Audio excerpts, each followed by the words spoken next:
ప్రార్థన చేస్తున్నాం. ప్రభాసం సంపూర్ణానికి వందనాలు, స్తుతులు, స్తోత్రాలు.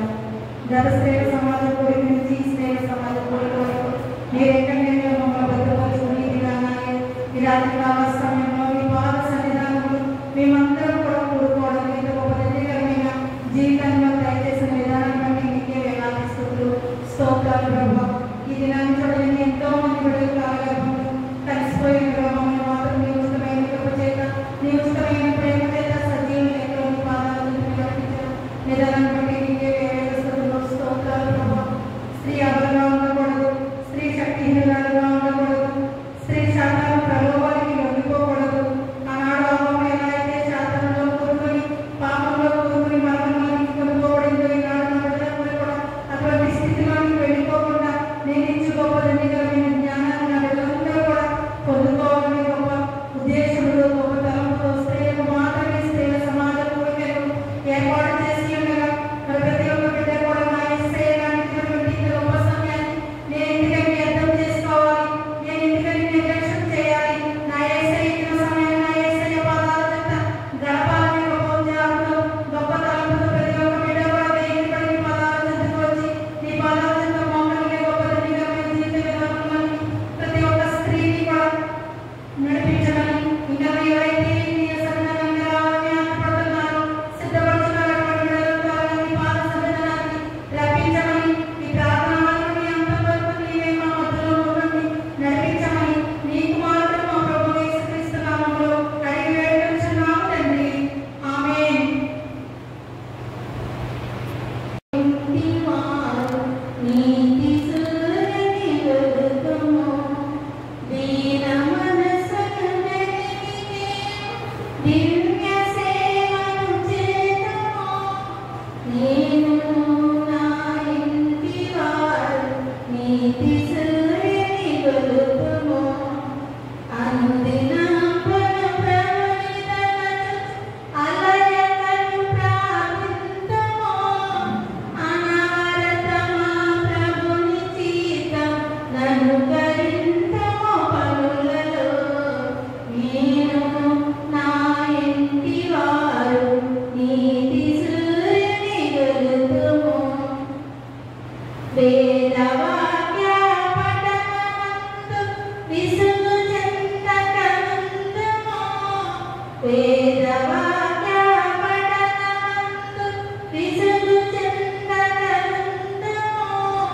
ఆదరంబున దైవ చిత్తం ననుసరించుచు నడుతుము. నేను నా ఇంటి వారు నీతి సూర్యుని వెలుగుము.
తండ్రి యొక్కయు కుమారుని యొక్కయు పరిశుద్ధాత్మ యొక్క నామమున ప్రభువా మమ్మల్ని కనికరింపుము.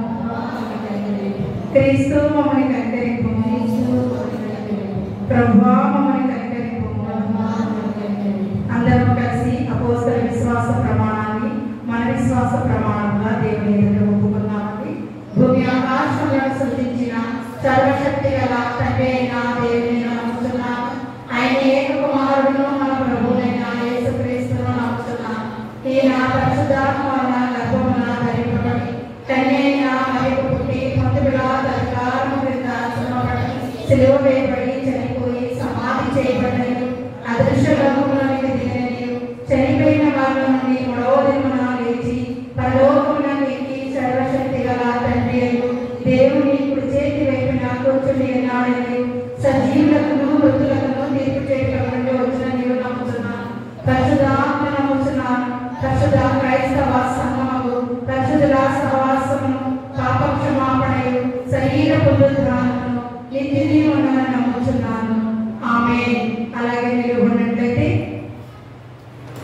ఉత్తర పద్ధతుల పాఠ్య భాగముగా కీర్తనలు 90వ అధ్యాయం మన మధ్యలో ఉన్నటువంటి వారు ఎవరైనా లేచి నిలబడి చదవవలసిందిగా కోరి ప్రార్థిస్తున్నాను. ప్రభువా, తరతరముల నుండి మాకు నివాస స్థలం నీవే. పర్వతములు పుట్టకమునకు భూమిని లోకమును నీ పుట్టింపకమునకు యుగయుగములు నీవే దేవుడు. నీవు మనుషులను మట్టికి మార్చుతున్నావు, నెలలా తిరిగి నీవు సెలవిస్తున్నావు. నీ దృష్టికి 1000 సంవత్సరములు గతించిన నిన్నటి వలె ఉన్నవి, రాత్రి ఎందలే జామువలే ఉన్నవి. వరద చేతనైనట్టు నీవు వారిని పారబుట్టి వేయగా వారు బెదిరింతురు. పొద్దున వారు పచ్చిగడ్డి వలె చిగురింతురు. పొద్దున అది మొలిచి చిగురించును, సాయంకాలం అది కోయబడి వాడబారును. నీ కోపం వలన మేము క్షీణించుచున్నాము, నీ ఉగ్రతను బట్టి దిగులుపడుచున్నాము. మా దోషములను నీవు ఎదుట నెంచుకొని ఉన్నావు, నీ ముఖకాంతిలో మా రహస్య పాపములు కనబడుచున్నాయి. నీ ఉగ్రతను భరించునే మా దేవుడని గడిపితివి. హిందువులు విడిచినట్లు మా జీవిత కాలము జరుపుకుందాము. మా ఆయుష్కాలము 70 సంవత్సరములు, అధిక బలమున్న 80 సంవత్సరములను. అయినను వాటి వైభవము ఆయాసమే దుఃఖమే, అది త్వరగా గతించును, మేము ఎగిరిపోవదుము. నీ ఆగ్రహ బలము ఎంతో ఎవరికి తెలియదు. నీకు చెందవలసిన భయము కొలది పుట్టు నీ క్రోధము ఎంతో ఎవరికి తెలియదు. మాకు జ్ఞాన హృదయం కలిగినట్లుగా చేయము, మా దినములు లెక్కించుటకు మాకు నేర్పము. యెహోవా, తిరుగుము, ఎంతవరకు తిరగకూడదు. ఈ సేవకులను చూసి సంతాపపడము. ఉదయం నీ కృపతో మమ్మల్ని తృప్తిపరచుము, అప్పుడు మేము మా దినములన్నీ ఉచ్చరించి సంతోషించదము. నీవు మమ్మను శ్రమపరిచిన దినముల కొలది మేము పీడను అనుభవించిన ఎండ కొలది మమ్మను సంతోషపరచుము. నీ సేవకులకు నీ కార్యము కనబరచుము, వారి కుమారులకు నీ ప్రభావం చూపించుము. అందరము కలిసి చదువుతామండి. మా దేవుడే నీ యెహోవా ప్రసన్నత మా మీద నుండును గాక. మా చేతి పనిని మాకు స్థిరపరచుము, మా చేతి పనిని స్థిరపరచుము. ఇందులో ఉదరపడే ముగింపబడింది. ప్రభు నామములో అందరికీ వందనాలండి. ఈ దినముకై ఏర్పాటు చేయబడిన వాక్య భాగము యోహాను సువార్త 16వ అధ్యాయము. యోహాను సువార్త 16వ అధ్యాయము 29వ వచనం నుంచి 33వ వచనం వరకు మన మధ్యలో ఉన్నటువంటి వారు ఎవరైనా ముందుకు వచ్చి చదవవలసిందిగా కోరి ప్రార్థిస్తున్నాం. 16వ అధ్యాయం 29వ వచనం నుంచి 33వ వచనం వరకు రాయబడింది. ఆయన శిష్యులు, ఇదిగో ఇప్పుడు నీ గూఢార్థంలో ఏమీ చెప్పక స్పష్టంగా మాట్లాడుచున్నావు. సమస్తము ఎరిగిన వాడని, ఎవరు నీకు ప్రశ్న వేయడానికి లేదని ఇప్పుడు ఎదురు. దేవుని యొక్క నుండి నీవు బయలుదేరి వచ్చిందని దీనివల్ల నమ్ముచున్నానని చెప్పగా యేసు వారిని చూసి, మీరు ఇప్పుడు నమ్ముచున్నారా? ఇదిగో మీలో ప్రతి వాడును ఎవరింటికి వాడు చెదిరిపోయి నన్ను ఒంటరిగా విడిచిపెట్టు గడియ వచ్చేయున్నది. అయితే తండ్రి నాతో ఉన్నాడు కనుక నేను ఒంటరిగా లేదు. నా యొక్క మీకు సమాధానం కలుగునట్లు ఈ మాటలు మీతో చెబుతున్నాను. లోకంలో మీకు శ్రమ కలుగును, అయినను ధైర్యం తెచ్చుకోండి, నువ్వు లోకంలో జయించి ఉన్నావని ఇంత సువార్త ప్రతిభావం ఉంచబడి. వాక్య ధ్యానానికి ముందు వాక్య నడిపింపు కొరకు ప్రేరేపించబడిన వారు ప్రార్థనలో ముందుకు నడిపించవలసిందిగా కోరి ప్రార్థిస్తారు.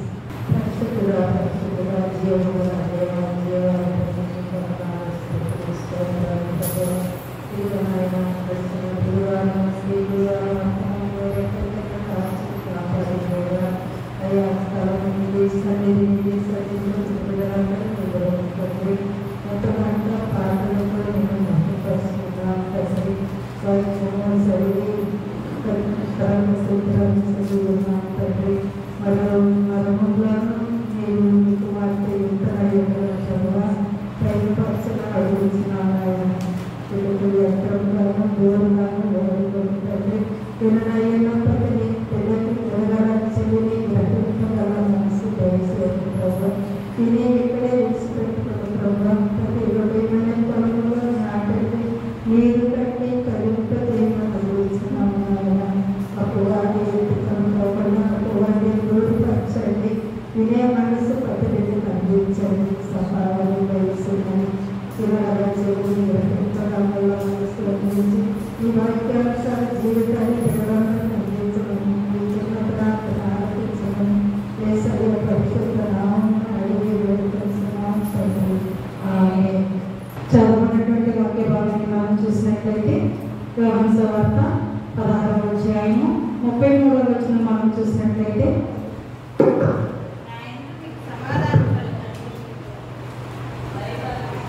అధ్యాయం 33వ వచనం. నా యందు మీకు సమాధానం కలిగినట్లు ఈ మాటలు మీతో చెప్పుచున్నాను. లోకములో మీకు శ్రమ కలుగును, అయినను ధైర్యము తెచ్చుకొనుడి, నేను లోకమును జయించి ఉన్నాను. చాలు. సాతాను ఉన్నంత వరకు శ్రమలు శోధనలు వస్తూ ఉంటాయి. ఇంటికి ద్వారబంధం ఎలా అయితే ఉందో దేవునిలో ఉన్న బిడ్డలందరికీ విశ్వాసులందరికీ కూడా శ్రమలు వస్తూ ఉంటాయని దేవుని వాక్యం మనకు సెలవిస్తుంది. కానీ ఈ సమస్యలన్నిటికంటే కూడా గొప్పవాడు మన ప్రభు అయిన యేసయ్య. మనకి శ్రమకు కలిగించే దుష్టులందరికంటే కూడా గొప్పవాడు మన ప్రభు. లోకంలో ఉన్నవాడి కంటే మనలో ఉన్నవాడు గొప్పవాడు. కనుక మనకి ఎలాంటి సమస్యలు వచ్చినా ఎలాంటి ఇరుకు ఇబ్బందులు వచ్చినా ఏమని చెప్తున్నారండి? అయినను ధైర్యం తెచ్చుకొనుడి, నేను లోకమును జయించున్నాను. మొన్నటి వరకు మనం ఏం జరుపుకుని ఉన్నామండి? మనల కాల ధ్యానాలు, అయితే శ్రమ దినాలు అని కూడా మనము అంటూ ఉంటాం. లోకంలో మీకు శ్రమ కలుగును, అయినను ధైర్యం తెచ్చుకోండి, నేను లోకమును జయించి ఉన్నాను. మన ఆదివారం మనం అందరం కూడా పునరుద్ధాన పండుగను, మరణాన్ని జయించి ఆయన పునరుద్ధానుడిగా వచ్చి ఉన్నాడు. లోకాన్ని జయించి ఆయన పునరుద్ధానుడిగా వచ్చి ఉన్నాడు. మరి ఎన్నో శ్రమలు అనుభవించాడు. పరిసయ్యులు, సద్దుకయ్యులు, శాస్త్రులు ఆయన మీద అనేక నేరాలు మోపి ఆయన మీద అనేకమైనటువంటి దోషణ మాటలు వాడి ఆయనని మరి ఎంతగానో హింసించినప్పటికీ కూడా ఆయన ఏం చేశాడండి? తాను శోధింపబడి శ్రమ పొందని కనుక శోధింపబడి వారికి సహాయం చేయగలవాడైనాడు. హెబ్రీ పత్రిక 2వ అధ్యాయం 18వ వచనం మనం చూసినట్లయితే, హెబ్రీ పత్రిక 2వ అధ్యాయం 18వ వచనం మనం చూసినట్లయితే, తాను శోధింపబడి శ్రమ పొందని కనుక శోధింపబడి వారికి సహాయం చేసెను. ఆయన శోధింపబడ్డాడు. ఆ శోధనలో ఉన్నటువంటి ప్రతిఫలాన్ని ఆయన చూశాడు కనుక ఆ శోధింపబడే వారికి సహాయం చేయగల దేవాది దేవుడు మనకున్నాడండి. మన శ్రమలను కష్టాలను ఎదుర్కొనేటప్పుడు మనం ఎవరి వైపు చూడాలండి?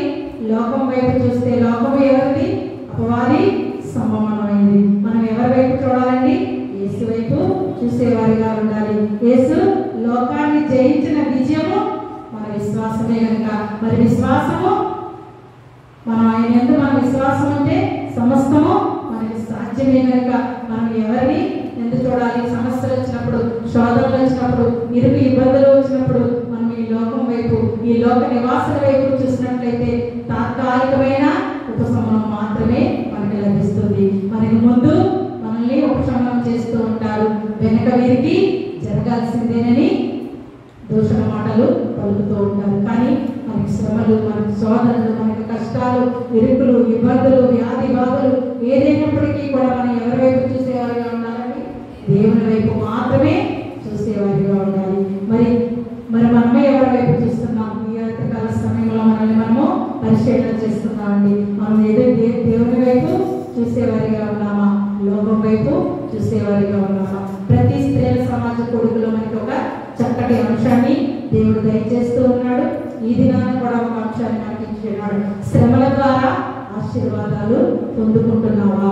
ప్రియ దేవుని బిడ్డ, నీ శ్రమల ద్వారా నీవు ఆశీర్వాదము పొందుకుంటున్నావా అని యేసయ్య అడుగుతున్నాడు. మరి శ్రమలు వచ్చినప్పుడు మనం ఓర్చుకుని నిరీక్షణ కలిగిన వారిగా ఉండి మరి శ్రమల తర్వాత వచ్చే ప్రతిఫలాన్ని, శ్రమల తర్వాత వచ్చే ఆశీర్వాదాన్ని పొందుకోవడానికి సిద్ధపడే బిడ్డలుగా ఉన్నామా? చిన్నపాటి సమస్యలకి, చిన్నపాటి వ్యాధి బాధలకి నా దేవుడు నన్ను ఎందుకు విడనాడని మనము తిరిగే వారిగా ఉన్నామా? ఒకసారి రాత్రికాల సమయంలో మనము పరిశీలన చేస్తున్నాడు. హింసలు, శ్రమలు మనం ఏం చేస్తాయంటే బలవంతుల్ని చేస్తూ ఉంటాయండి. మనం దేవుడిలో ఎంత బలంగా ఉన్నామో, దేవుని ఎంత నిరీక్షణ కలిగిన వారిగా ఉన్నామో, ఆ పరీక్షలో ఎంత ఓర్పు కలిగిన వారిగా ఉన్నామో మనల్ని పరీక్షిస్తూ ఉంటాడు. ఎన్ని శ్రమలు వస్తే అంతగా మనం దేవునిలో బలపడే వారిగా ఉంటామంటాడు.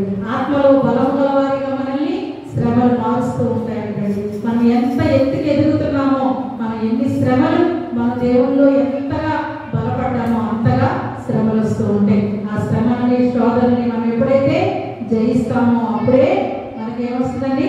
ఆశీర్వాదాలు వస్తాయంటున్నాడు. చూసినట్లయితే కొరింథీయులకు రాసిన మొదటి పత్రిక 10వ అధ్యాయము 13వ వచనం మనం చూసినట్లయితే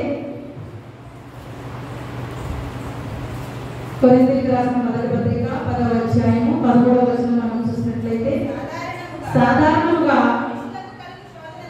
మనుషులకు కలుగు శోధన తప్ప మరి ఏది మీకు సంభవింపలేదు. దేవుడు నమ్మదగిన వాడు, మీరు సహింపగలిగినంత కంటే ఎక్కువగా ఆయన మిమ్మల్ని శోధింపబడనీయడు. అంతేకాదు సహింపగలుగుటకు ఆయన శోధనతో కూడా తప్పించుకున్న మార్గమును కలుగ చేయను. సాధారణముగా మనుషులకు కలుగు శోధన తప్ప మరి ఏది మీకు సంభవింపలేదు. దేవుడు నమ్మదగిన వాడు, నమ్మువానికి సమస్తమును సాధ్యమే. నమ్ముట వివరణైతే మీకు సమస్తము సాధ్యమే కనుక నా దేవుడు నమ్మదగిన వాడు. మీరు సహింపగలిగినంత కంటే ఎక్కువగా ఆయన మిమ్మల్ని శోధింపబడనీయుడు. అంతేకాదు సహింపగలుగుటకు ఆయన శోధనతో కూడా తప్పించుకున్న మార్గమును కలుగ చేయను. శ్రమలలో నుండి మనకి పరిస్థితులు తగినట్లుగా మనల్ని మనము జయించుకున్నట్టు దేవుడు ఎప్పుడు నిత్యము నిరంతరము ఎల్లప్పుడూ మనకి తోడు నీడగా ఉన్నాడండి. మరి ఆ శ్రమలను మనం తరిగికొట్టాలంటే మనం ఎలా ఉండాలండి? దేవునిలో బలమైన వారిగా ఉండాలి. దేవునిలో మనము బలముగా ఉండాలి. దేవుని యందు మనము నిరీక్షణ కలిగిన బిడ్డలుగా ఉండాలి. మరి శ్రమల ద్వారా వచ్చు ఆశీర్వాదాలను పొందుకోవాలంటే ఇది మనం 4 మాటలుగా వాక్యాన్ని ధ్యానం చేసుకుందాం. ప్రభువా, నా శ్రమల ద్వారా వచ్చే ఆశీర్వాదాలని నేను పొందుకోవాలంటే ఏం చేయాలి అనే దాన్ని 4 మాటలుగా మనం ధ్యానం చేసుకుందామండి. శ్రమల ద్వారా కట్టడలు నేర్చుకోవాలి. శ్రమల ద్వారా కట్టడలను నేర్చుకోవాలి. శ్రమల ద్వారా శుద్ధీకరణ చేయాలి. శ్రమల ద్వారా ఓర్పును చూపించాలి. శ్రమల ద్వారా మహిమ వారాన్ని పొందుకునే వారిగా ఉండాలి. మొట్టమొదటిగా మనం చూసినట్లయితే శ్రమల ద్వారా కట్టడలను నేర్చుకునే వారిగా ఉండాలి. చూసినట్లయితే కీర్తనలు 119వ అధ్యాయం 71వ వచనం మనం చూసినట్లయితే కీర్తనలు 119 71వ వచనం మనం చూసినట్లయితే నేను నీ కట్టడలను నేర్చుకున్నట్లు శ్రమ నుండి ఉండుట నాకు మేలాయను. నేను శ్రమపడినందున నాకు కీడు సంభవించింది, నేను నష్టపోతుందని దావీదు చెప్పడం లేదండి. అక్కడ శ్రమ అవతల ఆధిక్యతను అతని నేత్రాలు చూస్తున్నాయి. శ్రమ ఉండటం వల్ల నేను కట్టడలను ఆజ్ఞలను నేర్చుకుంటుంది అంటున్నాడు. మరి మనం ఈ లోకంలో దేవుని బిడ్డలుగా దేవుని విశ్వాసులుగా ఉంటూ చిన్నపాటి శ్రమకే మనము భయపడిపోతున్నామా? లేదా శ్రమ వెనుక ఉంటే ఆధిక్యతను ఆశీర్వాదాన్ని మనము చూడగలుగుతున్నామా? ఒకసారి మనల్ని మనము పరిశీలన చేసుకున్నామండి. యేసయ్య సిలువ వేసినప్పుడు ఎంతగానో బాధించబడ్డాడు, ఎంతగానో దూషించబడ్డాడు, ఎంతగానో శ్రమను పొందాడు. మరి తన యొక్క శరీరం అంతా కూడా మరి పొలముగా నాగటితో దున్నినట్లుగా పొలం దున్నుతున్నట్లుగా మరి దున్నుతూ ఉంటే ఆ మాంసపు ముద్దలు పైకి వస్తూ రక్తము దారులుగా కారుతున్నప్పటికీ కూడా యేసయ్య ఏమంటున్నాడండి? తండ్రి, వీరేమి చేస్తున్నారో వీరెరుగని కనుక క్షమించమంటున్నాడు. ఇంకా ఆయన ఏం చూస్తున్నాడు? ఆ శ్రమల వెనుక ఉన్నటువంటి ఆధిక్యతను చూస్తున్నాడు. నేను ఈ శ్రమ పొందితేనే నా బిడ్డల రక్షణ భాగ్యాన్ని పొందుకుంటారు. నా బిడ్డల రక్షణ మార్గంలో నడవాలంటే నేను ఈ శ్రమను పొందుకోవాలని శ్రమ వెనుక ఉన్న ఆధిక్యతను చూస్తున్నాడు. మరి దేవుని బిడ్డలుగా మనం జీవిస్తున్నాం, దేవుని విశ్వాసాలుగా ఈ లోకంలో జీవిస్తున్నాం. మరి ఇక్కడ ఆ దావీదు కూడా శ్రమ వెనుక ఉన్న ఆధిక్యతను చూశాడు. మరి మనం శ్రమ వచ్చినప్పుడు, శోధనలు వచ్చినప్పుడు భయపడి పారిపోయే వారిగా ఉన్నామా? దాన్ని ఎదుర్కొని నిలబడి శ్రమ వెనుక వచ్చే ఆశీర్వాదాన్ని చూడడానికి సిద్ధపడే వారిగా ఉన్నామా? ఈ రాత్రికాల సమయంలో మనల్ని మనము పరిశీలన చేస్తున్నామండి. రెండవదిగా మనం చూసినట్లయితే శ్రమల ద్వారా శుద్ధీకరణ. యెషయా గ్రంథము 48వ అధ్యాయము 18వ వచనం మనం చూసినట్లయితే యెషయా 48 నీవు నా ఆజ్ఞలను ఆలకింపవలనని నేను ఎంతో కోరుచున్నాను. ఆలకించిన ఎడల 48:10 నేను నిన్ను పొడవు వేసి తిని వెండిని వేసినట్టు కాదు, ఇబ్బంది కలిగిలో నిన్ను పరీక్షించి తిని. శ్రమలను, హింసలను ప్రభు ఎందుకు అనుమతిస్తున్నాడండి? మనలను శుద్ధీకరించడానికి. మనందరికీ ఆడవాళ్ళకి బంగారం అంటే చాలా ఇష్టంగా ఉంటుంది. కానీ బంగారాన్ని మొట్టమొదటి చూసినప్పుడు ఎవరు ఇష్టపడరు. ఎందుకంటే అది మెరుగులేనిగా ఉంటుంది, మట్టితో ఉంటుంది కనుక దాన్ని ఎప్పుడైతే అగ్ని అగ్నిలో వేసి దాన్ని కాల్చి దాని మీద శుద్ధి దెబ్బలు కొట్టి దాన్ని శుద్ధీకరిస్తారు. ఆ బంగారం ఎలా ఉంటుందంటండి? వెలుగుమయంగా మారుతుందంటండి. మరి మనము కూడా క్రైస్తవ బిడ్డలుగా, క్రీస్తు బిడ్డలుగా దేవుని రాజ్యంలో వారసులుగా ఉండాలంటే ఈ లోకంలో ఉండగా శ్రమలను, శోధాలను, కష్టాలను, ఇరుకు ఇబ్బందులను అన్నిటినీ కూడా మనం శోధించబడి ఎప్పుడైతే మనం బలవంతులుగా మారుతామో అప్పుడే మనము శుద్ధీకరించబడతామండి. అందుకని శ్రమలను, హింసలను దేవుడు మనకి అనుమతిస్తున్నాడు. దేనికని? మనల్ని శుద్ధీకరించాలి. మీరు పుటము వేయబడినందున మేలిమి బంగారుగా కనబడుతుంది. ఆయన దృష్టిలో విలువైన వారిగా మిమ్మల్ని మీరు పరీక్షించుకొనుచున్నాడు అని చెప్తున్నాడండి. మరి మనము చిన్నపాటి శోధనలు రాగానే దేవుడు నన్ను ఎందుకని నా చేయి విడినాడు, నాకే ఎందుకని ఇన్ని శ్రమలు వస్తున్నాయి, నా కుటుంబంలోనే ఎందుకని ఇన్ని శోధనలు వస్తున్నాయి, నేను ఎంతగా దేవునిలో ఉన్నానే, నేను ఎంతగా దేవుని ప్రార్థన చేస్తున్నానే, మరి నా ప్రార్థన ఎందుకని యేసయ్యా ఆలోచించడం లేదు అని మనం అనుకోవచ్చు. మన ప్రార్థనలో ఏదైనా లోపం ఉందేమో, మనం అడగడంలో ఏదైనా తప్పుడు విధానంలో మనం అడుగుతున్నామేమో, దేవుని యందు నమ్మిక లేకుండా, దేవుని యందు విశ్వాసం లేకుండా అల్ప విశ్వాసాలుగా అపనమ్మకంతో మనం ప్రార్థన చేస్తున్నామేమో. అందుకని మన ప్రార్థనకు జవాబు రావట్లేదు. విశ్వాస సహితమైన ప్రార్థన రోగిని రక్షిస్తుంది, ప్రతి స్వస్థపరుస్తుంది. మరి మనం కూడా విశ్వాస సహితంతో గంటలు ప్రార్థన చేయనవసరం. హృదయాంతరాల్లోంచి చిన్న మాట, నా దేవుడు తప్పకుండా ఈ కార్యాన్ని నెరవేరుస్తాడని మన విశ్వాసంతో దేవుడు అడిగినట్లయితే దేవుడు చేయడానికి సిద్ధంగా ఉన్నాడు. మరి దేవుని మీద విశ్వాసం ఉంచగలిగే బిడ్డలుగా మనం ఈ లోకంలో ఉండగానే సిద్ధపాటు కలిగి ఉన్నామా, ఇంకనో సిద్ధపాటు లేని బిడ్డల వల్ల ఈ లోకంలో మనము జీవిస్తున్నామా? మరి మనల్ని మనము పరీక్షించుకుందాం. ఇక్కడైతే శోధన యోగు గారి గురించి మనందరికీ తెలుసు. యోగుకి ఎన్నో శోధనలు వచ్చినాయి, అయినా కూడా నా దేవుడే ఇచ్చాడు, నా దేవుడే తీసుకున్నాడు అంటున్నాడు. మరి మనందరూ మనల గల ధ్యానాలలో దేనికోసం చెప్పుకున్నామండి? యేసయ్య మన గురించి ఎన్నో శ్రమలు అనుభవించాడు, ఎన్నో శోధనలను అనుభవించాడని మనం చెప్పుకొని ఉన్నాం. దేవాది దేవుడి తన ప్రియమైన కుమారుడికే శ్రమలు తప్పదు. మనం ఏ పాటి వారమండి? మనం ఏ పాటి వారము? మనకు వచ్చే చిన్న చిన్న శ్రమలను మనము తట్టుకోలేమా? తట్టుకుని దేవునిలో నిలబడలేమా? ఎప్పుడైతే తట్టుకుని నిలబడతామో అప్పుడే దేవుడిచ్చు ఆశీర్వాదాలు పొందుకోవడానికి యోగ్యులుగా ఉంటాం. మూడవదిగా మనం చూసినట్లయితే శ్రమల ద్వారా ఓర్పు. మొట్టమొదటి ఏంటండి? శ్రమల ద్వారా కట్టడలు. రెండోది శ్రమల ద్వారా శుద్ధీకరణ. మూడవది శ్రమల ద్వారా ఓర్పు. రోమపత్రిక 5వ అధ్యాయం 3వ వచనం మనం చూసినట్లయితే,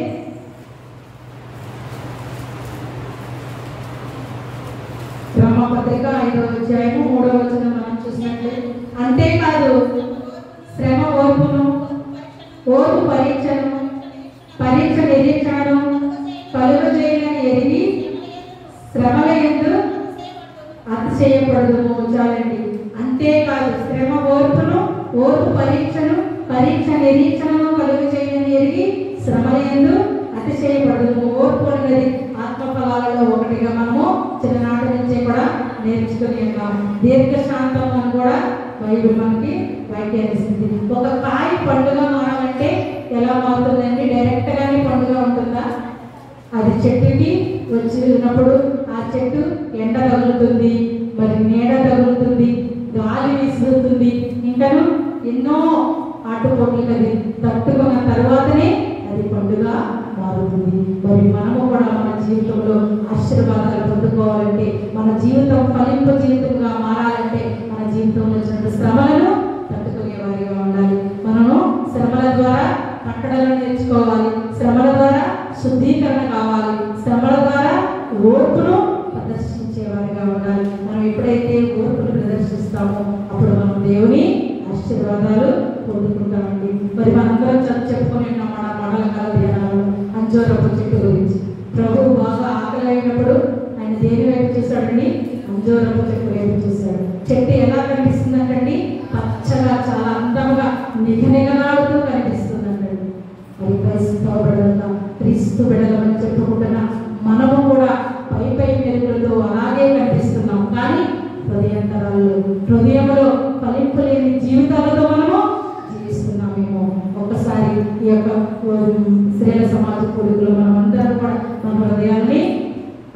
చేసుకున్న అంజూరపు చెట్టు వలె వేషధారణ క్రైస్తవులుగా జీవిస్తున్నామా? నిజమైన క్రైస్తవ బిడ్డగా, నిజమైన క్రీస్తు విశ్వాసిగా, నిజమైన క్రీస్తు బిడ్డగా మనం ఈ లోకంలో జీవిస్తున్నాము. ఎప్పుడైతే నిజమైన క్రీస్తు బిడ్డగా మనం జీవిస్తామో అప్పుడు మనం దేవుడి ఆశీర్వాదాలు పొందుకోవడానికి అర్హత సంపాదించుకుంటామండి. యాకోబు పత్రిక 5వ అధ్యాయము 11వ వచనం మనం చూసినట్లయితే,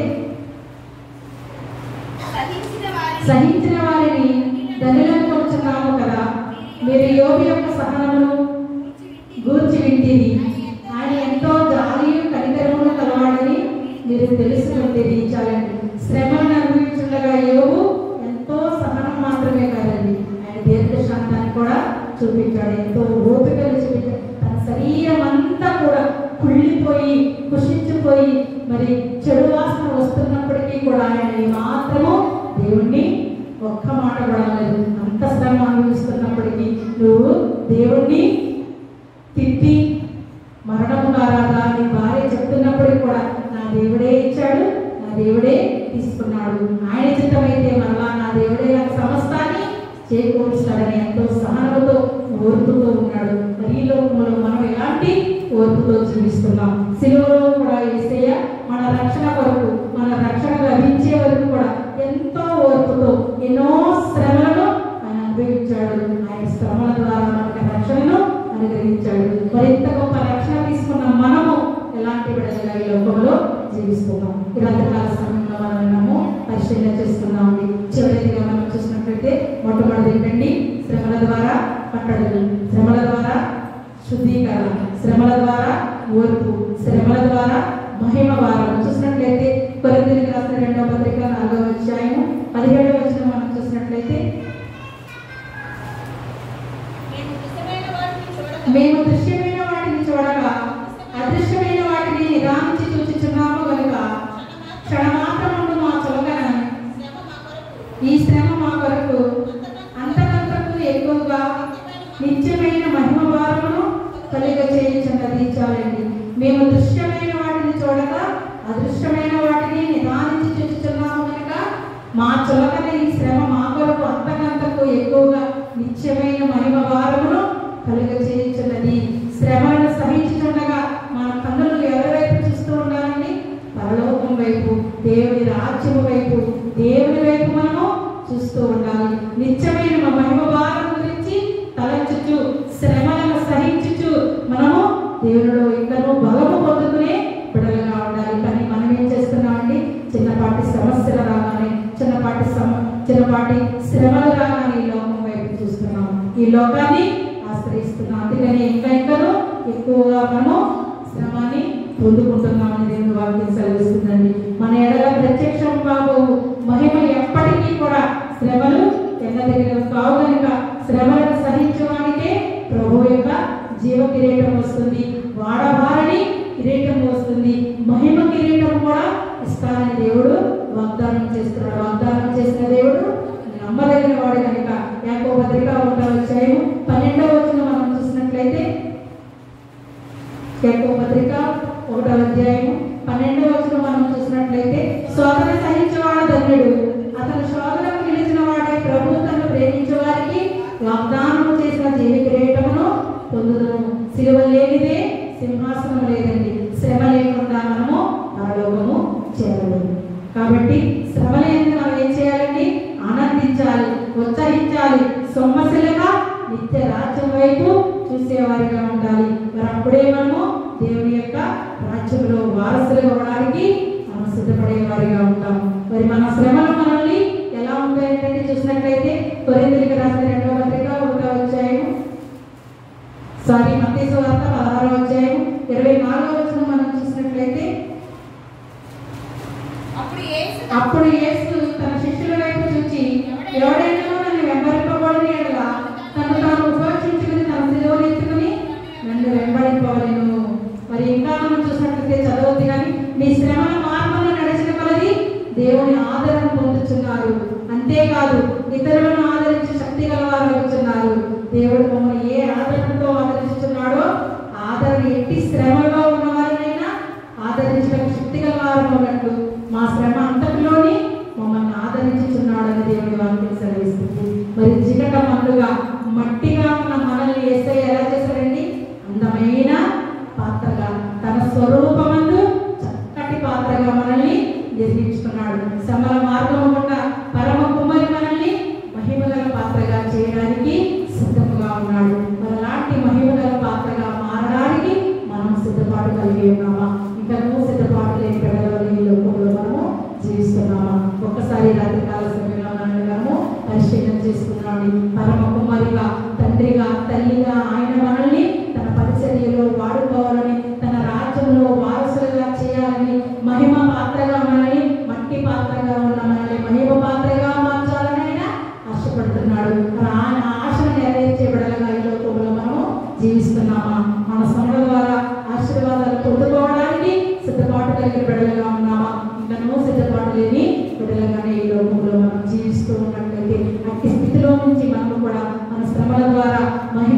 ఎంతమంది బిడ్డలు దాన్ని సద్వినియోగపరచుకుంటున్నారు?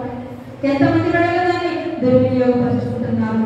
వారికి వారే వేరించి వేసుకుని నీ చిత్తమైతే నీ కృప ఉంటే మరలా వచ్చే స్త్రీల సమాజం కొరకు ప్రతి ఒక్క బిడ్డను కూడా మీరు నడిపించండి నాయన. ఇచ్చినటువంటి ఇంత గొప్ప సమయాన్ని, ఇంత గొప్ప మరి ధన్యమైన జీవితాన్ని నేను ఎందుకని వ్యర్థం చేసుకుంటున్నాను, నేను ఎందుకని వ్యర్థంగా వృధాగా దాన్ని నిర్లక్ష్యం చేస్తున్నాను వారికి వారే మరి ప్రశ్నించుకొని వారు ఏగిపడి నీ పాదాల చెంతకు వచ్చి నీ పాదాల చెంత మోకరి గొప్ప ధన్యకరమైన విధానంలోని ప్రతి ఒక్క బిడ్డను కూడా మీరు నడిపించండి.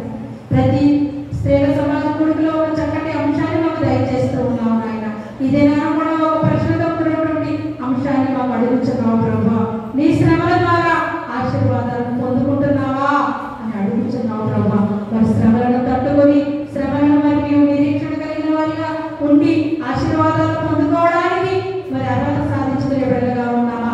చిన్నపాటి సోదరులకు చిన్నపాటి శ్రమలకే మేము లొంగిపోయి వెనుదిరిగిపోయి మరి వెనుగంచి వెడిచే బిడ్డలుగా మేము ఉన్నామా? ఈ రకరకాల సమయంలో మా బిడ్డలందరూ కూడా పరిశీలన చేసుకున్నట్టుగా సమాధానాన్ని దయచేయండి ప్రభా. ఇంకా నువ్వు మేము అట్టి స్థితిలోనే ఉన్నట్లయితే అట్టి స్థితి నుంచి మమ్మల్ని పైకి లేవనెత్తండి ప్రభా. ఇంకా స్తుతులు స్తోత్రాలు ప్రభా. మా శ్రమలను మేము ఆనందించేవారుగా, మా శ్రమలను మేము ఉత్సహించేవారుగా, మా శ్రమలను మేము ధైర్యం పడకుండా మా యేసయ్య మా వెన్నంటి నీడగా ఉన్నాడు. నిత్యము నిరంతరమైన రెక్కడలో మమ్మల్ని భద్రపరిచే దేవాది దేవుడు మాకు తోడుగా ఉన్నాడని మా శ్రమలను మేము సంతోషించే విధంగా ఉండడానికి నీ కృపను దయచేయండి నాయన. నీకు వందనాలు, స్తుతులు స్తోత్రాలు ప్రభా. వచ్చిన బిడ్డలందరినీ నీవు దీవించండి నాయన. రాలేక ఇంటి వద్దనే ఉన్న బిడ్డల్ని కూడా నీవు దీవించండి ప్రభా. నీ చిత్తమైతే నీ కృప ఉంటే మరలా వచ్చే స్త్రీల సమాజం కొడికి ప్రతి ఒక్క బిడ్డను కూడా నీ పాదాల చెంతగా నడిపించండి నాయన. మా చౌడవరం గ్రామాన్ని దీవించండి ప్రభా. మా గ్రామంలో ఉన్నటువంటి పెద్దవారిని కానీ చిన్నవారిని కానీ మధ్య వయసును కానీ ఇంత వయసును ప్రతి ఒక్కరికి పేరు పేరు చెప్పిన మీరు ఆశీర్వదించండి అయ్యా. ఎండ తీవ్రతలో ఉన్న మరి పెద్దవారు చిన్నవారు మరి ఎవరైనా సరే మరి అనారోగ్యానికి ఉన్నట్లయితే మీ పరిశుద్ధమైన హస్తంతో ముట్టండి, స్వస్థపరచండి. నా యేసయ్య సంపూర్ణ స్వస్థతనిచ్చాడని నీ సన్నిధిలో నీ శాంతిగా ఉండడానికి నీ కృపను దయచేయండి ప్రభు. మరి నిన్నటి 10th క్లాస్ ఎగ్జామ్స్ మరి ఫలితాలు వచ్చేటగా మా బిడ్డలందరూ కూడా నీ కృపలో చక్కటి మరి మార్పులతో విజయవంతంలో ముందుకు నడిపించిన విధానాన్ని బట్టి నీకే వేలాది స్తుతులు స్తోత్రాలయ్యా. మరి ఇక్కడ చిన్న బిడ్డలు మరి ఎగ్జామ్స్ సిద్ధపరచుండగా మరి ఎండ వారికి ఎలాంటి వడదెబ్బలు తగలకుండా మీరు ఎక్కడో భద్రపరుచుకుని వారు స్కూల్కి వెళ్ళి మరి తిరిగి గృహానికి వచ్చే పర్యంతం నీవే నీ ఎక్కడో భద్రపరచుకోండి. మరి ఉద్యోగాల నిమిత్తము, పనుల నిమిత్తము, ఇతర కార్యాల నిమిత్తము ఎవరైతే గృహాలను విడిచి మరి ఇతర ప్రాంతాలకు వెడుచున్నారో మార్గ మధ్యలో అంతా కూడా మీరు ఎక్కడో భద్రపరచుకోండి.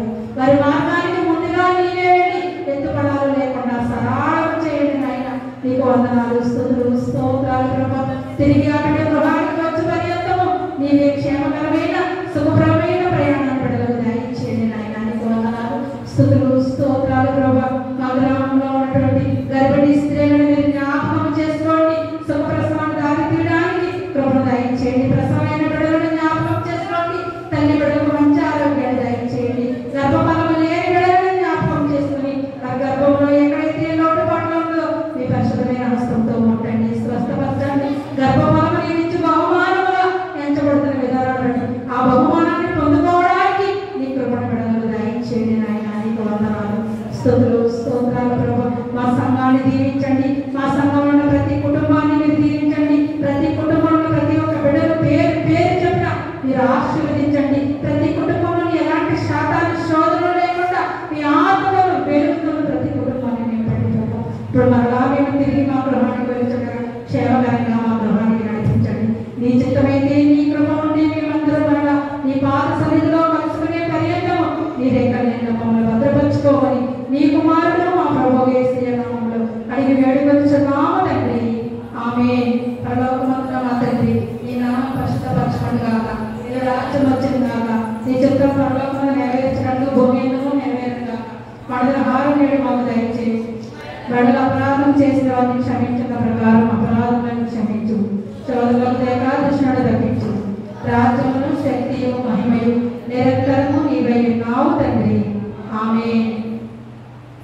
దేవ కావవే రాత్రి మమ్ములను నీ నీవే నేడు కాచినావు నీకు స్తోత్రము ఆపదర్మముల్ అంటకుంటను కాపుగాచి మంచి నిద్ర కలుగ చేయుని పండి ఉండగా పాము తేలులను గండములను తొలగ చేసి కాయుమో ప్రభు దుష్ట స్వప్నములు దొంగ భయములు కష్టములను తొలగ చేసి కాయుమో ప్రభు దేవ కావలే రాత్రి మమ్ములను నీవే నేడు కాచినావు నీకు స్తోత్రం